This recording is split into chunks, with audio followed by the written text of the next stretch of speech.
short ones coming through and possibly a couple of Yorkers, but they'd be looking at probably 30 or 40 runs from the last 4 overs. 285 that would take them to. Very handy score. Back comes Merv. And straight away in the block hole and just guarded away down to third man. There isn't one. Clever batting.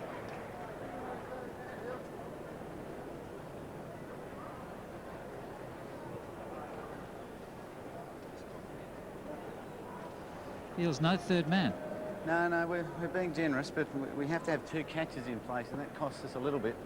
You'll notice we've only got 3 on the onside, so there's only 4 down. Huge space over there. They're the rules.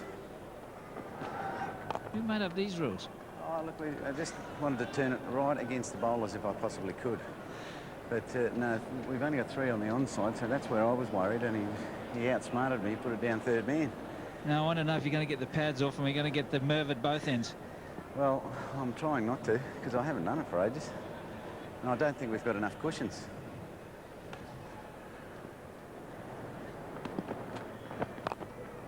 Jeez, he's playing with some pace through there. Opening the face. Didn't he? Getting them sweetly. I tell you what, I think that bat's been out 2 or 3 times, but it's got a sweet middle. Yeah, they're good bats. They're Indian bats. Have they, the width, is it okay for width? I don't know. It'd have to go through the gauge for mine. But very thick. It's always edges. A worry, isn't it? Yeah, thick edges, still with light pickup. There they go. Well, Mervyn. Yorker, always hard to score off. That's where he's got to be. He's got to be dead straight. Try and open the face on that.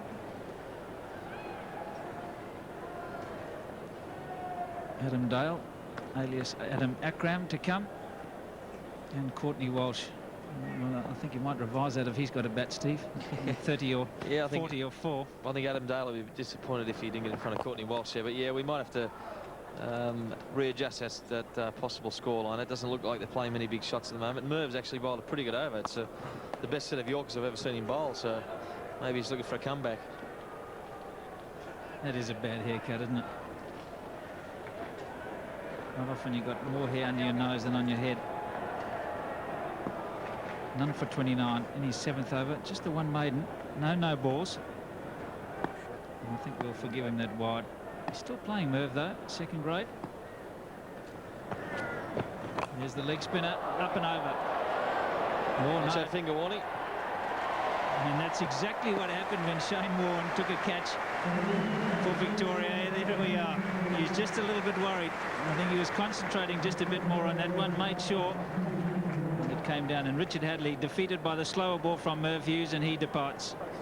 Yeah, pretty good piece of bowling there from Merv. But yeah, Warney, he was pretty cautious under the catch. It was very similar to the one that broke his finger when Mark top-edged a ball in the early first class game of the season and severely broke his finger. So that one he certainly made sure he was getting under a little bit better, lined the hands up and took it no problem.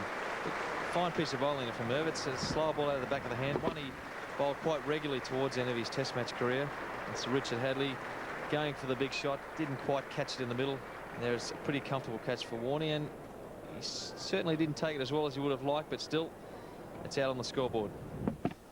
Which way do you prefer to go? Hands up above the eyes, or let it come past the eyes and hug it into the chest? Yeah, I'd probably prefer to go the other way with the, you know, rather than the fingers the way Shane had them. I'd probably go the opposite way and try and take it at eye level height. As soon as you get below eye level, you're getting into problems, because you can certainly lose it between your eye line, and if it gets any low, but say between there and the waist. So take it high. Either way, it's a real choice for any player to sort of make themselves.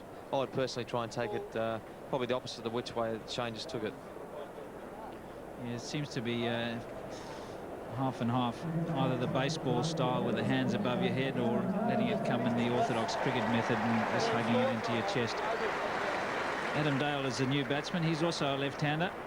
It says Akram on the back, and I'm sure he'll keep that one forever. Late withdrawal from Akram, unfortunately. Yeah, well, Adam Dale has certainly got the swing of Wasim Akram, but he probably hasn't got the pace of Wasim Akram. But Adam Dale's been a tremendous cricketer for Queensland. Sees one-day career there, 30 matches, only 12 innings, 78 runs at 19.5 average. But he's certainly a better player than that. Can hit the ball pretty well over mid-wicket, but his great strength obviously is his swing bowling. and he's been outstanding for Queensland for the past 4 or 5 seasons at least, and still is very much in the selectors' minds as regard to the Australian side. Just bowled 70 overs in the recent game completed, Queensland versus South Australia. Greg Blurt getting a double 100. And that could be out first ball. Big shout from Ian Healy, and no reaction. Well, I can't believe that. 3 Queenslanders involved, and Mel's got the finger down. Yeah, you certainly never saw that happening in Shield games in previous years. And I'm sure Heels and Craig McDermott might have had a few words to say if he was still standing there after that one. But I guess it was a Queenslander batting, so it hasn't ended up too bad. I'd like to see the snicko on that one. And the noise, which we heard up here. 5 for 261. Just going back to Wasim Akram, one of the best left-handers you've faced, Steve. Oh, outstanding bowler. At you know, he could really up it to a different level, much the same way Curtly Ambrose. He can swing the ball both ways, and normally with a swing bowler you can detect a change in action or a change in wrist action. With Akram, most deliveries were the same, so he's very deceptive and hard to pick, and he could really sniff out an opportunity. If the side was struggling, he would up the ante 5–10% and come in, charge in really quick, and probably pick up his pace 5–10%. So he is a bowler that regularly took 2–3 wickets in quick spells. So for me, he's probably one of the most dangerous bowlers I've faced. Slightly longer run for Craig McDermott. Still got a nice rhythm. Yeah, he certainly has. I mean, he's got a great action for any young bowlers, aspiring young quicks out there. It's nice side on, follows through, gets pretty high in his action and bowls good outswing. So that's the reason why he was so successful at the top level. Anyone who can bowl at good pace outswing is going to take wickets, and Craig McDermott was a class act. And here you see the record, 291 test wickets, just shy of the 300. And there his one-day stats are pretty outstanding as well. 138 matches for 203 wickets. That's a real good strike rate in one-day cricket, and only 4 runs per over. So he was in both forms of the game certainly top class. And there was a trap set, didn't fall for it, Adam Dale. Not through one to trying, just managed to get enough bat on it to get a single. Not a lot of acceleration. You can see the overs. Herv's last over was a pretty good one, and this one has been very economical as well. None for 33 for Craig McDermott. Yeah, my 285 is not looking too flash at this stage. Maybe I should stick to playing the game rather than commentating, but they probably need to play a few more shots at this stage, let the hair down a bit and have a bit of a swing. Swing and a miss. They must have heard you. Desmond Haynes, unfortunately, slight injury to the neck. Graham Gooch, classic innings, 66. Kepler Wessels, Andrew Simons and Viv Richards all in the teens. 11, 10, 17, they all got a start, never got away. Brian McMillan, the standout, 80 in very quick time, and aided and abetted by Jeff Dujon. That's up and over the top, just enough. And you're going to get 2. The old days, Apple, that used to go for 6. Stuff's up. In the old days.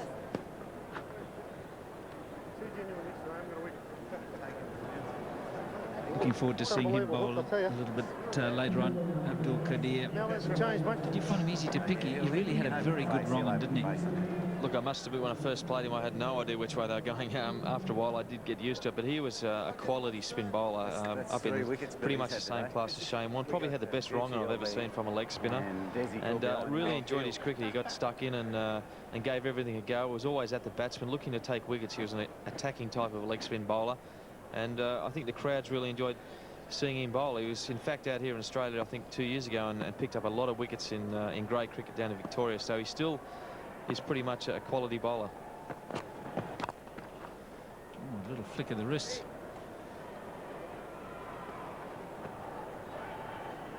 Yes, he's perhaps the inspiration just before Shane Warne came along. And this is a dry wicket. There'll certainly be some turn. And if anybody can exploit it, the man with the bat in his hand can do that.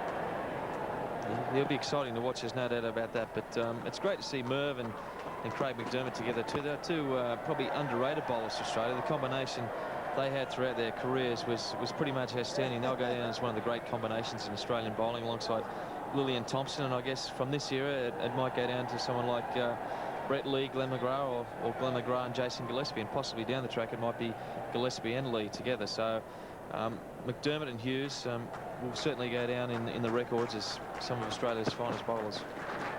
Well, over 500 wickets, test wickets that is, between them. Merv got 212 from memory.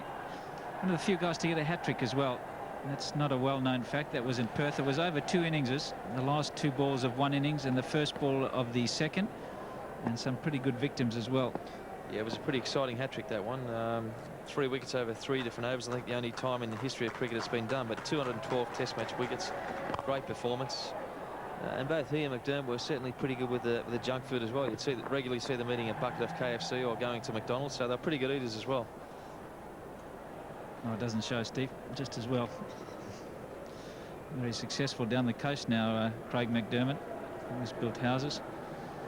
And Merv still on the speaking circuit. A little bit surprising, they only played 33 one-day games, took 38 wickets.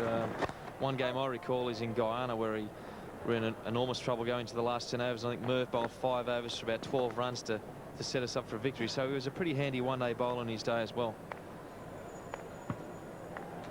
So runs per over only 4. That's always a good indication that the bowler's done his job in one-day cricket. Not so much about the wickets that you take, but it's the runs that you don't give away. Yeah, I think sometimes stats in one-day cricket can get a bit confused. The key stats you're looking at probably are runs per over. And I think as a batsman, the strike rate rather than the average, because certainly as a batsman, the top 3 and 4 are the only guys who are going out with a good average. And bowling-wise, restricting runs is the name of the game. 8 overs that Merv Hughes has bowled. It's 5 for 268.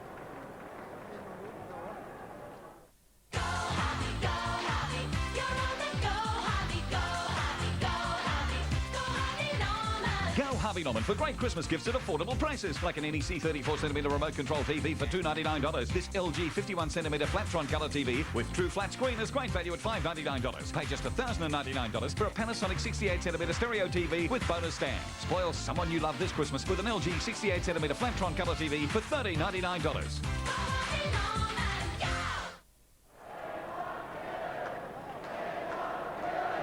Lovely pictures from the GABBA. Been blessed with a beautiful day. Junior better have a ball. Mark Ward. There you are, the junior section is coming on to bowl. Come on, Heels, give yourself a bowl, mate. Yeah, we want Healy. I want to see a couple of Peter Taylors and maybe even one of me, mate. Junior. Come on, Heels, they want it, mate. Who's keeping? Here, June. And Merv off his long run, Heels. Jesus, no shirking. No Steve Wars, mate. Once you get injured. Oh, Slats, they won't be happy with that. Trevor Holmes is in the crowd. Don't get one on the end of the finger. You'll be right, Slats, with those nice soft hands, mate. Won't be a problem. Tiger reckons you'll be right, Slats, with those nice soft hands. Tell him, Heels, we've got an ambulance outside as well, just in case. Oh, that's right.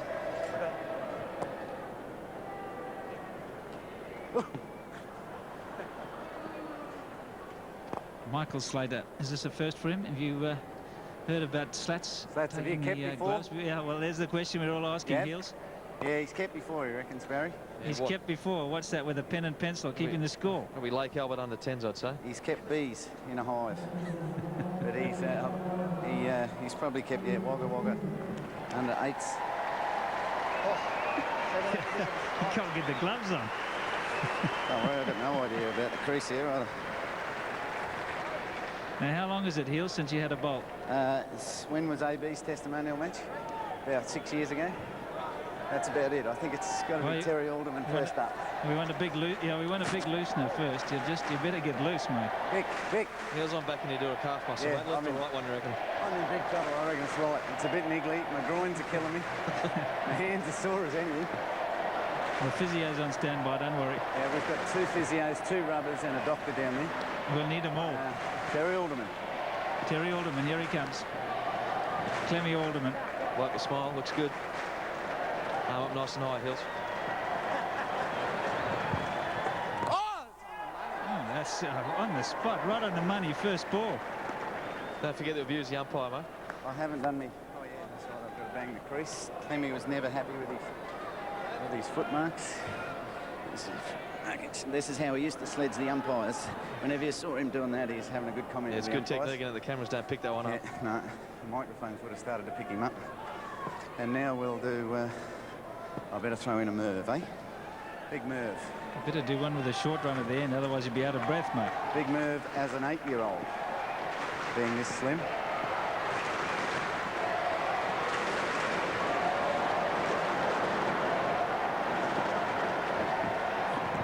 Jeez, that's on the money again. You're quicker too.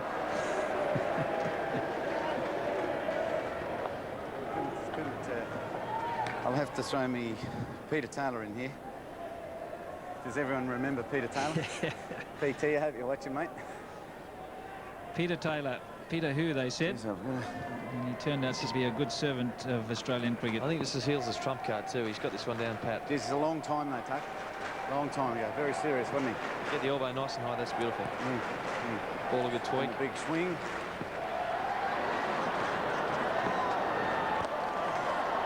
And it's over the top. That's no respect. Peter Taylor. Very good. He didn't turn him either, Heels. No, very studious ball. Dale didn't look into it.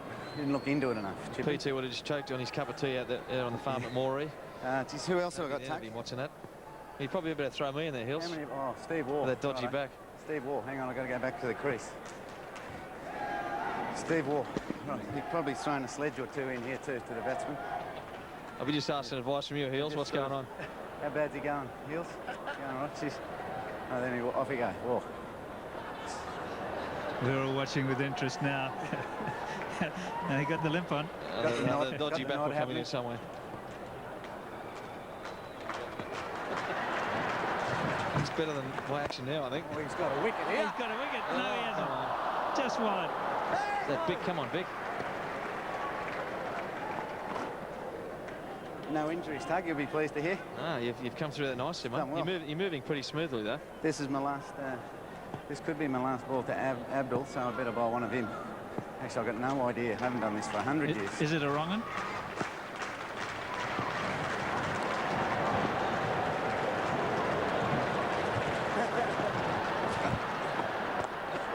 Over it goes. And Shane Warne's 12th man's going to field it. Oh, not a bad arm either. On the bounce. Well done. Isn't that wonderful to see? Something for him to remember. Surely this is the last one. Oh. Ian Healy. Last ball. Oh, it's a good one And too. it's a good one right in the block hole. Only the single. No support from the fielders. And no support, as he said. Craig McDermott just doing the tidying up. Just 2 not runs. Well bowled, Heels. Intensity wins one 5 days. for 278.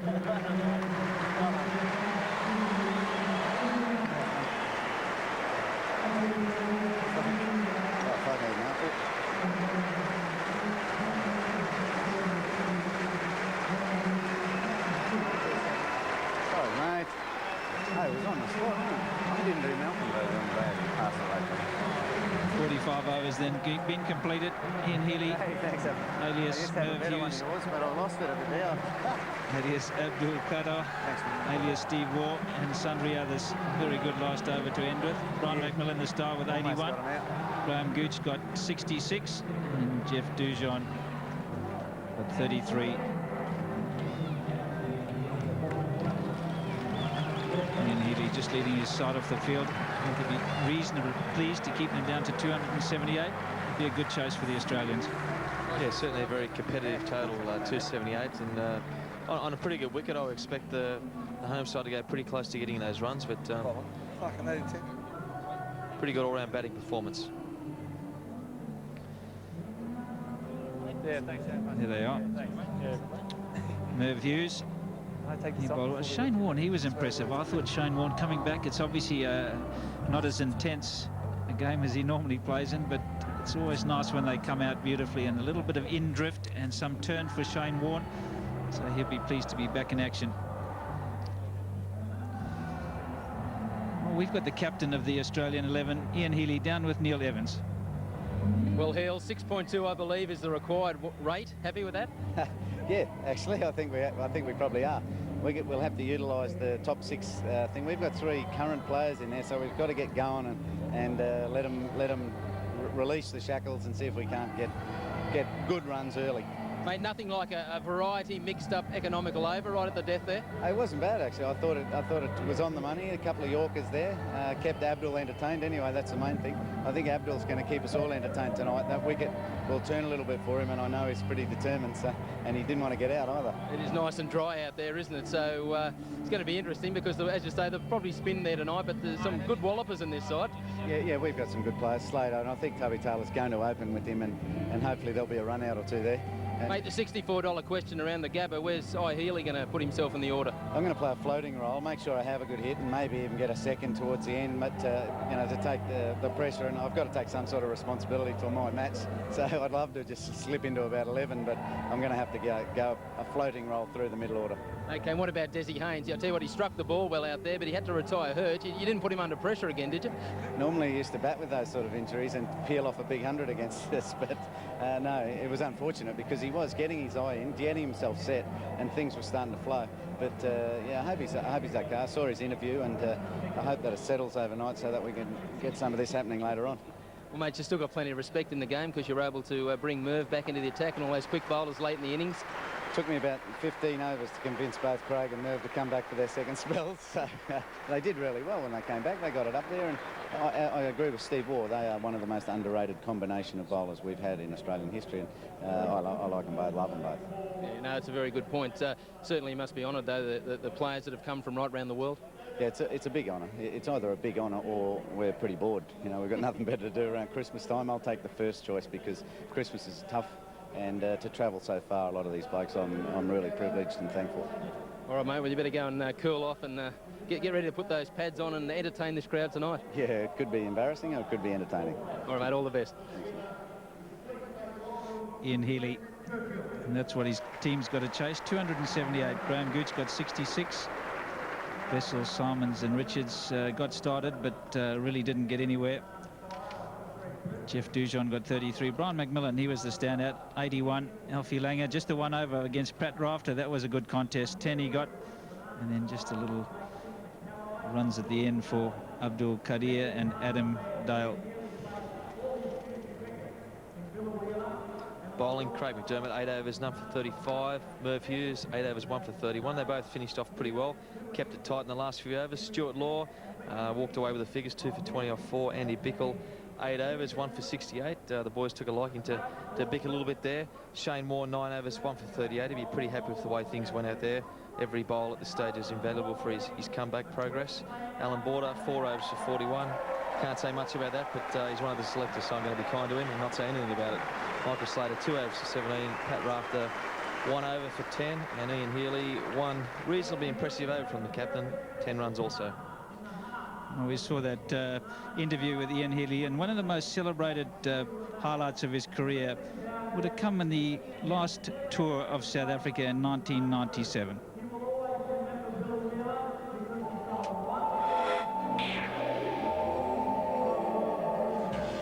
After shaking the foundations of South African cricket with an innings and 196-run victory in the first test in Johannesburg, Australia found itself on the back foot early in the second test at Port Elizabeth in 1997. After winning the toss and bowling out their host for 209 inside the first day, Mark Taylor's men had every reason to be confident. However, that confidence was short-lived. Matthew Hayden didn't last the first evening, gone for a duck from 14 balls. Captain Taylor went early on day 2 with the score at 13. Matthew Elliott and Mark Waugh offered some resistance before the innings capitulated. First test hero Greg Blewett, who scored 214 at the Wanderers, limped to 13 before being cleaned up by Alan Donald. Shane Warne smashed a couple of boundaries to get the total into 3 figures. But there was no hiding the shame of Australia's second lowest test total against the Proteas, just 108 from 70.4 overs. To their credit, the Australians fought back on day 3. Resuming at 83 for no wicket, South Africa set about achieving a bigger collapse than their opponents. Fine leg, he's going to be caught, and there we go. The real turnaround in this test match now. Yes, there it is. Beautifully bowled, Glenn McGrath. Oh, he's got him. How's that? And he's given him caught behind the wrong and has succeeded in bringing the South African captain undone. He didn't look comfortable at all against Michael Bevan. Getting ready for the next one. It's an exercise. Now the reverse sweep, it's in the air. He's caught. Shane Warne enjoying the moment. In an extraordinary reversal of fortune, the Proteas lost all 10 second innings wickets for just 81 runs on the third morning. Chasing a target of 270 runs, Australia started its second innings in familiar fashion. At 2 for 30, the visitors received a break when Matthew Elliott was given a life by Paul Adams on the fine leg boundary. The Victorian left-hander consolidated, while at the other end, Mark Waugh gathered one of his finest test innings. And done it again. So consecutive boundaries to the Australians. And Waugh, beautiful use of the feet down the ground. He's a beautiful player in form, isn't he? Waugh on the back foot, getting it away, beats Gibbs. A chase presented up towards the boundary for that young man. He picks it up about 15 metres in from the line. We've got a couple. There's his century. At 5 for 258, Australia was in the driver's seat, needing just 12 runs to secure the 3-test series. But this match had one last twist. Sturge bowled him. Jux Callis has finally got through and done what no other South African bowler has been able to do over the last 24 hours. That's out as well, and all of a sudden we might still have a cricket match on our hands. That's going to be close. He's given him LBW. Jux Callis strikes again. Shane Warne wrapped on the pads. He wasn't a long way forward. With just 2 wickets left, Ian Healy rescued the tourists and secured a soul-destroying series victory. Short, it's in the air, it's 4 and 6, that's won the game. There it is, Ian Healy signals to the crowd, that's what we want. 6 runs to win it, that's the test match, that's the series. The Australian team are happy, the Australian vice-captain finishes it off in style. Wonderful memories for Ian Healy. We'll take a short break and we'll be back with Craig McDermott.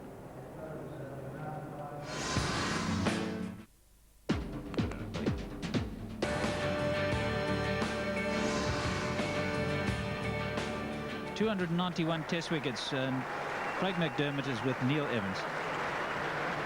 Well, Barry Richards just saying 291 test wickets, Craig, but I'll tell you what, they didn't leave much juice in the track out there for you. No, it's pretty dry and hard. My legs and my back are testimony to that, so I'm keen for a break.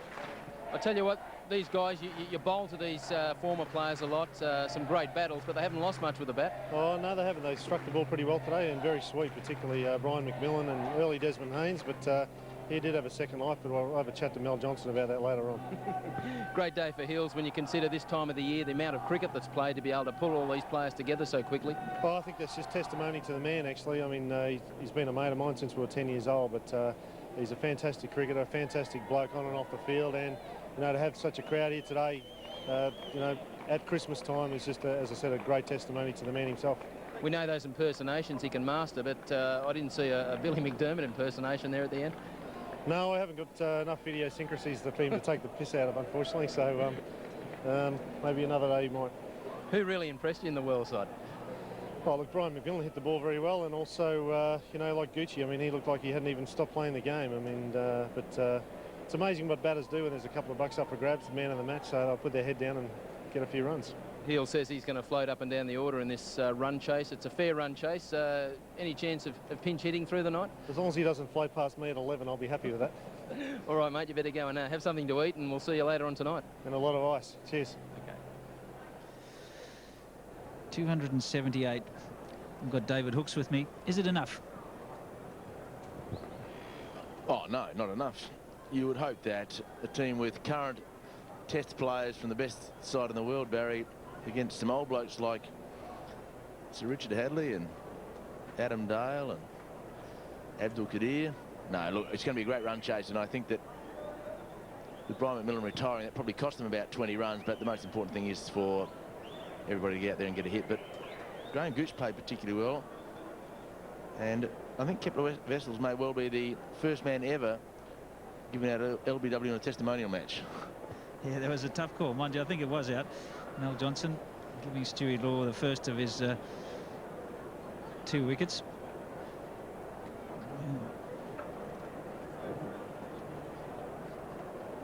Just have a look at these dismissals. Graham Gooch, he was in prime form. He really did play well.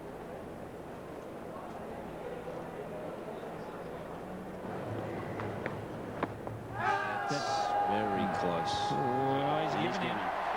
Giving him. Oh, Mel had no hesitation. Of course, there's a Queenslander bowling. And so that was always on the cards. Unfortunately, Kepler Wessels was a Queenslander, but having moved to South Africa, he's found himself on the end of an LBW. Well, that ball just swinging back in, I think you'll find that that was well in front. This low, lovely shape on it. Look how it pitches on the seam, just comes back a fraction, and that's absolutely dead. Good decision. Hart, no problem.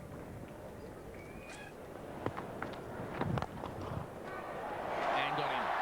So the dual US Open champion takes a very good catch at mid-on, away to his right, and that's not an easy catch for current international players, Simons or Ponting, but Andrew Simons has gone to, you would have to say, Brett, a very good, genuine cricket catch.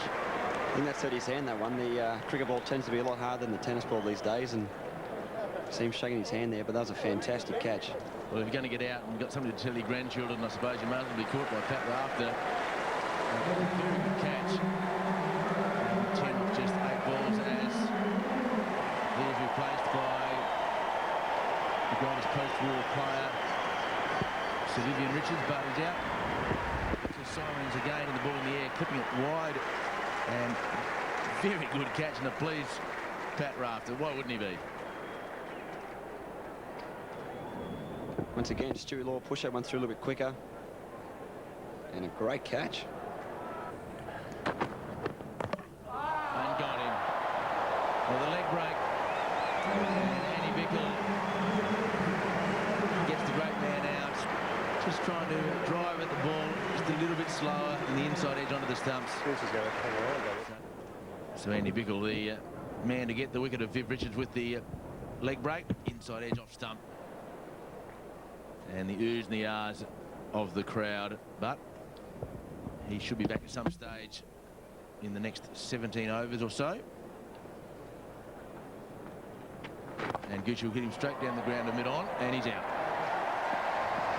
So Mark Taylor, who's come from signing autographs, normally takes the catches off Shane Warne at first slip. I memory is correct, I think he took over 50 catches from Shane Warne at first slip, and he takes one from him now for the first time, I'm sure, at mid-on. But Gooch, who played very well, out for 66. There's the leg spinner, up and over. Oh, no. That finger warning. And that's exactly what happened when Shane Warne took a catch for Victoria. There we are. He's just a little bit worried. I think he was concentrating just a bit more on that one, made sure. And it came down, and Richard Hadley defeated by the slower ball from Merv Hughes, and he departs. Yeah, pretty good piece of bowling there from Merv, but yeah, Warne, he was pretty cautious under the catch. It was very similar to the one that broke his finger when Mark top-edged a ball in the early first class game of the season and severely broke his finger. So that one he certainly made sure he was getting under a little bit better, lined the hands up and took it no problem. So plenty of bowlers used by Ian Healy, including himself, the last over of the match, 1 over for 10, the last over of the innings. Pat Rafter, 12th man, who fielded brilliantly, bowled an over, but the wickets went to Stuart Law, first change. Alan Border, 4 overs for 41.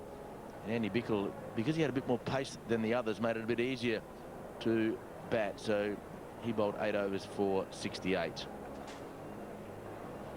Down on the ground is a man who's on the verge of 500,000 test wickets. It is Courtney Walsh. He's with the 11s. Yes, thanks, Hooksy. Well, Courtney Walsh, 5 for 278 is a good score, but it's going to be hard yakka on that strip out there tonight.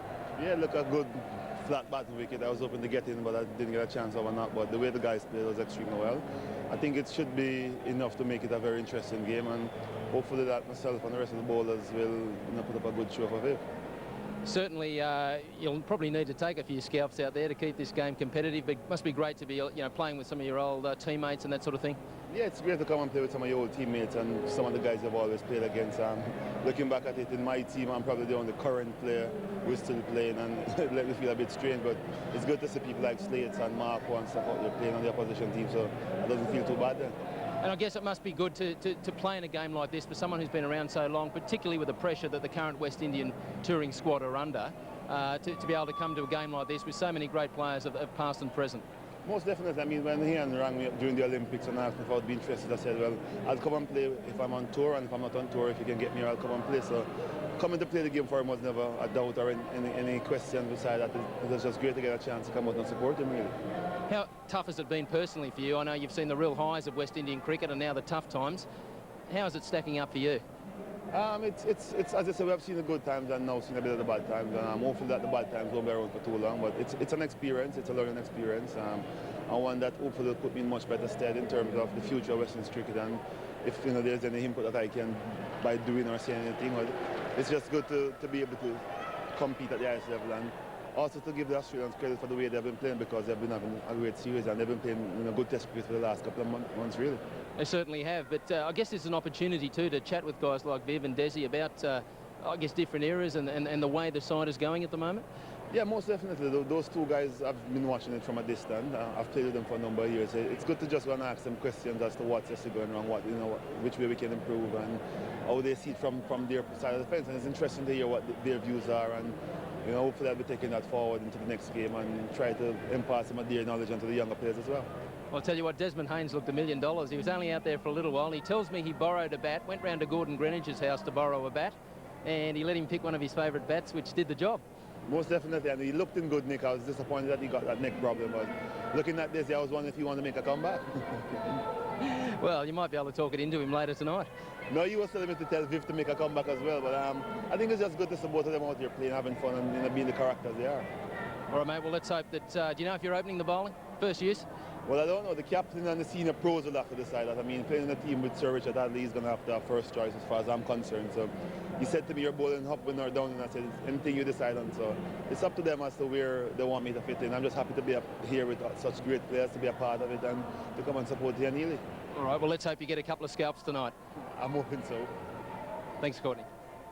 And I wonder if you can add those to try and get up to 500 tonight. So Australia, under lights, they will need 279 off their allocated 45 overs, and that will be at a rate of 6.2 runs per over. We look forward to your company back here at the GABBA when the lights are beaming after Fox Sports News back here at the GABBA.